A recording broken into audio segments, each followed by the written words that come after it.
কিন্তু ৰাতিৰ যিমান ইয়াতে বৰ ভাল লাগে। এইটো টাৱাৰ এটা বৰ সুন্দৰ টাৱাৰ।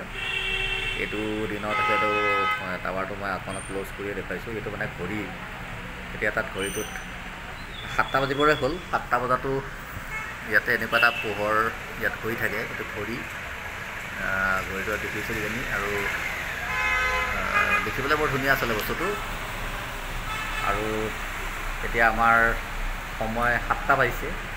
7টা বজা নাই, 6:30 আন্ধাৰ হৈ গ'ল, কিন্তু এইফালে অকণমান পোহৰ আছে। এইবিলাক ডাৱৰবিলাক আহি আছে, আৰু এখন সম্পূৰ্ণ এখন চিটি গাড়ী ঘোঁৰা অহা যোৱা কৰি আছে। মানুহ দেখিছে।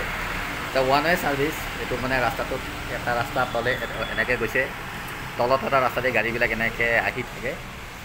দেখিবলৈ বৰ ধুনীয়া, আচলতে চায়ে ভাল লাগে, বৰ ধুনীয়া লাগে। চিটিখন লেতেৰা নাই, মানে লেতেৰা কৰে আমাৰ মানুহবিলাক, লেতেৰা কৰে। তাৰ লগতে মানে প্লাষ্টিকৰ ঠোঙা পেলাব নোৱাৰে, মানে ফাইন পৰ্যন্তলৈকে আছে। 5,000লৈ ফাইন, কাগজপত্ৰ পেলালে। দেখিবলৈ বৰ ধুনীয়া চিটিখন। মই সৰু ভিউ এটা দেখুৱাইছোঁ, য'ত আছোঁ মই তাৰে এটা সুন্দৰ ভিউ দেখুৱাইছোঁ। বৰ ভাল লাগে।